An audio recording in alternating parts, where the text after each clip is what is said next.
नमस्कार, खाट पंचायत में आपका स्वागत है। खाट पंचायत का मंच पहुंचा है जयापुर गांव में। वाराणसी लोकसभा क्षेत्र का वही ये जयापुर गांव है जो सांसद आदर्श ग्राम योजना के तहत नरेंद्र मोदी ने गोद लिया था।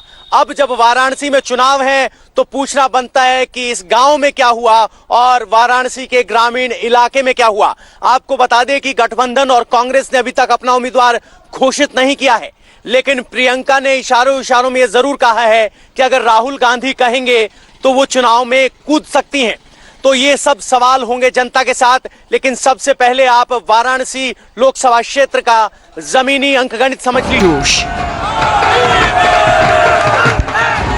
ये जुनून, फूलों की बारिश, सड़कों पर जनसैलाब, 5 साल पुरानी ये तस्वीर लोग भूले नहीं हैं। 5 साल पहले बाबा विश्वनाथ की धरती को मोदी ने अपनी कर्मभूमि बनाने का फैसला किया। न मुझे किसी ने भेजा है, न मैं यहाँ आया हूँ, मुझे तो माँ गंगा ने बुलाया है।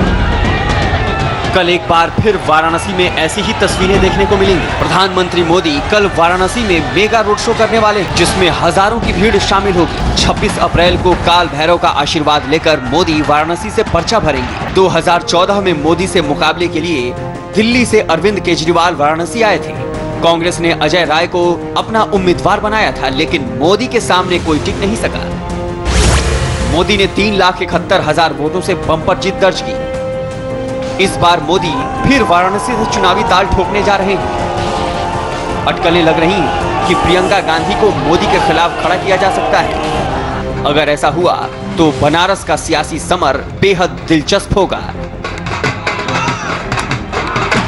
मोदी ने आदर्श ग्राम योजना के तहत वाराणसी के जयापुर गांव को गोद लिया था। मोदी के गांव में विकास की कितनी गंगा बही, इसका जायजा खाट पंचायत में लेने की कोशिश करते हैं। तो ये रहा वाराणसी का अंकगणित। अब जरा जनता से बात कर लेते हैं। जयापुर आपका गांव है, गोद लिया गया, पूरे देश में नाम हुआ। जयापुर में काम हुआ? जी हाँ, बहुत काम हुआ। कितने काम गिना पाएंगे? जी अभी एक बेसिक लेवल पे आदमी को जैसे पानी की जरूरत पड़ेगी डेली, और अगर आधी तूफान आ जाए तो उस टाइम पे बिजली कट जाती है, लेकिन उसके लिए रात में आपको सोलर की सुविधा मिली है। सोलर की सुविधा भी है? सोलर की सुविधा है, पूरे गांव में सोलर की सुविधा है। कितनी भी आंधी तूफान आ जाए, लेकिन यहाँ शाम होते होते लाइट आ जाती है। स्कूल खुला कि नहीं? स्कूल तो ऑलरेडी प्राइमरी स्कूल है, बड़े लेवल का स्कूल यहाँ पास में जखनी के पास में राजकीय इंटर कॉलेज है। जयापुर गांव में उन्होंने कुछ विकास के काम गिनवाए, आप कोई काम गिनवाना चाहेंगे? क्योंकि सबकी निगाहें जयापुर पर इसलिए भी हैं क्योंकि ये गांव मोदी ने गोद लिया। जी जी जी, हमारे यहाँ देखिए कोई बैंक पोस्ट ऑफिस वगैरह नहीं था, पक्की सड़क नहीं थी, बिजली नहीं था। ये सब मोदी जी की देन है। सब मोदी जी ने यहाँ जब गोद लिया उसके बाद सब यहाँ सुचारू। चलिए, आपके गांव में तो मान लीजिए विकास हो गया। देश के नजरिए से आप क्या सोच रहे हैं, कौन होना चाहिए अगला प्रधानमंत्री? अब की बार किसकी सरकार? मोदी जी की सरकार होनी चाहिए। आ भी रही है, यहाँ कुछ नहीं है शंका ना, कोई शंका नहीं, कोई शंका। इतने आत्मविश्वास में कैसे? प्योर आत्मविश्वास, प्योर आत्मविश्वास में कुछ लोग हैं। सर, पिछले 5 साल के काम को आप कैसे आंकते हैं? जयपुर की तो हमने बात कर ली। देश के नजरिए से कांग्रेस और बीजेपी आपस में प्रिंसिपल ऑपोजिशन रही, अब की बार गठबंधन में मुकाबले में है, तो इन चुनाव में पिछले 5 साल का काम आप कैसे आंक रहे हैं?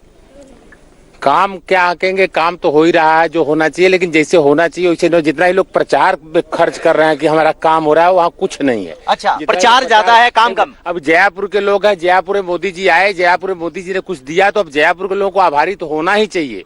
इसमें भाई ये अच्छी बात है कि ये अच्छी बात है, लेकिन कमी कहाँ रह गई राष्ट्रीय स्तर पर? अगर आप लोग झूठ बोलते हैं, इतना झूठ बोलते हैं कि क्या बताया जाए। इनको देश का साहित्य, देश का लिटरेचर नहीं मालूम है, कौन चीज कहाँ है क्या। मोदी जी का आप लोगों के पास रिकॉर्ड होगा, हमारे मोबाइल में है, समय लगेगा दिखाने में कि कहाँ क्या है, कैसे चल। अभी पटना में पिछले साल जो चुनाव था, जो नीतीश और लालू का गठबंधन था, तो ये लोग कहाँ का क्या क्या बोल दे रहे हैं। चंद्रगुप्त मौर्य वाली बात। हाँ, और बहुत कुछ है, बहुत कुछ है। श्यामा प्रसाद मुखर्जी को ये लोग इनसे विवेकानंद से मिला दिए थे, है ना? गलत नहीं बोल रहा हूँ ना? प्रधानमंत्री कौन होना चाहिए? प्रधानमंत्री नरेंद्र मोदी जो भी किए हैं वो अच्छे कार्य किए हैं, लेकिन कुछ ऐसे जगह गठबंधन के प्रत्याशी भी उतरे हैं, कुछ ऐसे प्रत्याशी ये भी उतार दिए हैं। कुछ लोग प्रत्याशी देखते हैं, कुछ लोग प्रधानमंत्री देखते हैं। तो कुछ लोकल प्रत्याशियों से आपत्ति है आपको? हाँ, लोकल प्रत्याशी राहुल गांधी लोकसभा से, जो कि भाजपा की सीट जो पहले के तो छोटे लाल थे वो जो वैसा तो काम प्रधान भी नहीं करता है, वो तो सांसद होकर कुछ नहीं किए। भले ऊपर से प्रधानमंत्री देकर क्या करेंगे, वो अपने घर रख लिए, पता नहीं कहाँ किया किए। तो अपने स्थानीय सांसद से नाराज है तो वोट में असर पड़ेगा? वोट में असर कुछ पड़ेगा। तो ये पास की लोकसभा क्षेत्र से आए हैं, आप चौकीदार हैं, चौकीदार क्या सोच रहा है? अब की बार प्रधानमंत्री जब नामांकन भरने आएंगे तो चर्चा इस बात की भी है, चौकीदार उनका प्रस्तावक होगा, तो चौकीदार चोर है एक नारा चल रहा है। क्या इस नारे से आप आहत होते हैं, नहीं होते हैं? क्या ये चुनावी मुद्दा है? नहीं, चोर तो नहीं है प्रधानमंत्री। चोर चोर को कह सकते हैं, चोर खुद है। कांग्रेस वाले तो दूसरों को चोर बना सकते हैं सर। और ये है कि हिम्मत नहीं है किसी का मोदी के सामने लड़ने का। उत्तर प्रदेश में जबरदस्ती सोच रहे हैं कि कैसे उतर जाएं, जबरदस्ती प्रयास कर रहे हैं, लेकिन मोदी के सामने टिकने वाला कोई तो प्रियंका तो कह रहे चुनौती दे पाए, वो जीरो हो जाएगी सर। जीरो हो जाएगी? हाँ, जीरो हो जाएगी। नहीं सर, आप इन चुनाव में किस तरह से आकलन कर रहे हैं? हम तो इस चुनाव में इस तरह से आकलन कर रहे हैं कि आप तो 2019 की बात कर रहे हैं और हम तो कह रहे हैं 2023 में भी मोदी की सरकार आ रही है। अब आप 2019 की बात कर रहे हैं। मोदी की सरकार हमारे देश के लिए 2023 नहीं 2028 में भी चाहिए। नहीं, ये देश एकदम पाकिस्तान हो जाएगा। इस पूरे भारत पर इमरान खान का झंडा गड़ जाएगा। नहीं, ऐसा नहीं होगा सर, आप डरिए मत, घबराइए मत। भारत सुरक्षित है, भारत सुरक्षित रहे। ये जो लौंडे को राजनीति कर रहे हैं, उससे हमारा देश अगर जातिवाद समीकरण बना, जैसे आप कह रहे थे कि यादव हैं, हरिजन हैं, ये लोग जब जातिवाद ओबीसी और फॉरवर्ड में लड़ाई होगी तो ये देश बिक जाएगा। यहाँ पाकिस्तान का झंडा मेलजोल होना चाहिए, भाईचारा होना चाहिए। हम लोग सब मिले, हमारे सब ओबीसी जनरल सब एक में है। सर, आपने इंडियन आर्मी की कैप पहनी, आप एक्स सर्विसमैन हैं जी। तो अब की बार सेना को लेकर बड़ा चर्चा हुई, विपक्षी आरोप लगा रहे कि मोदी सेना का इस्तेमाल कर रहे हैं। आप इन चुनाव में क्या सोच रहे हैं? हमारे मोदी जी चौकीदार कोई हराने वाला नहीं है, हर जगह से जीतेंगे। किस बात पर? आप एक एक्स सर्विसमैन होने के नाते क्या सोच रहे हैं जिस तरह से विपक्ष आरोप लगा रहा है कि सेना का राजनीतिकरण किया जा रहा है? भाई, हमारा हौसला बुलंद है, हमारा चौकीदार बुलंद है। अब इससे बढ़ के आपको क्या मैं आपको तारीफ दूं? अच्छा, चौकीदार बुलंद है तो सेना का हौसला बुलंद है। जी हाँ। अरे बाबा, आपके लिए क्या मुद्दा है? हमारा मुद्दा तो कुछ नहीं है, लेकिन मुद्दा ये है कि हमारा देश मजबूत रहे, विरोधियों के हाथ में न जाए। इसलिए ये विरोधी पाकिस्तान से मिले जुले हैं, कांग्रेस, सपा, बसपा, सब हुए हैं। आपको सब पाकिस्तान परस्त लग रहे हैं? हाँ, सब पाकिस्तान परस्त हैं सारे। ये तो गलत है सर, वो लोकतंत्र का हिस्सा है, लोकतंत्र के चुनाव हो रहा है, हमारे देश के हिस्सेदार हैं, आप उनकी नकार सकते हैं, लेकिन उनको विदेश। लोकतंत्र के हिस्से थे जब इंदिरा थी, नेहरू थे, तब थे, राजीव गांधी थे, इसके बाद सब गड़बड़ हो गए। राहुल गांधी एक नारा दे रहे हैं, चौकीदार चोर है, और एक नारा है अब की बार 72,000। ये सब तो खुद चोर है, खुद चोर है। अच्छा, एक नारा ये है कि अब की बार 72,000। क्या आपको लग रहा है कि राहुल गांधी, आप ग्रामीण भारत से हैं, राहुल गांधी 72,000 देने का वादा कर रहे हैं, वो वादा पूरा कर पाएंगे? ये सब किसी का वादा विदा नहीं होगा मोदी के आगे। मोदी के आगे कोई वादा नहीं, कुछ भी नहीं। पहले 72,000 रुपए दे दे, अगर से 72,000 के वादा वो करते तो 72,000 दे दे, तो देखा जाएगा। सर, पीछे योगी है, उधर प्रियंका है, किसके दावे में दम लग रहा है? सर, मैं पहले चौकीदार पर बोलना चाहूंगा। जो ये जो चौकीदार को चोर बता रहे हैं, चौकीदार का अर्थ उन लोगों को पता नहीं। पंडित जवाहरलाल प्रधानमंत्री थे तो वो भी देश का चौकीदार ही थे। इंदिरा गांधी थी, वो भी चौकीदार थी।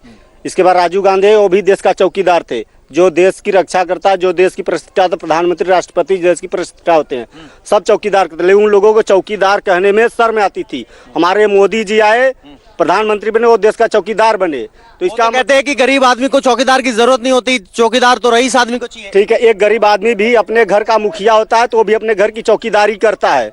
और अगर प्रधानमंत्री मोदी चोर है तो पंडित जवाहरलाल नेहरू भी चोर थे, इंदिरा गांधी भी चोर थी, और राजीव गांधी भी चोर हैं। और आने वाले भविष्य में प्रधानमंत्री का उम्मीदवार राहुल गांधी कांग्रेस से हैं, और उनको ये नहीं बोलना चाहिए कि प्रधानमंत्री चोर हैं। अगर वो चोर हैं तो राहुल गांधी भी चोर हैं ना। 72,000 पर 2,000 भारी है, 72,000 पर 2,000 भारी है। जो किसान को दिया है? हाँ, 2,000 मोदी ने जो दिया है वो 72,000 पर भारी है। कैसे? कैसे, इसलिए भारी है कि उनको मिला है, उनको कॉन्फिडेंस है मोदी पर कि मिल जाएगा हमको।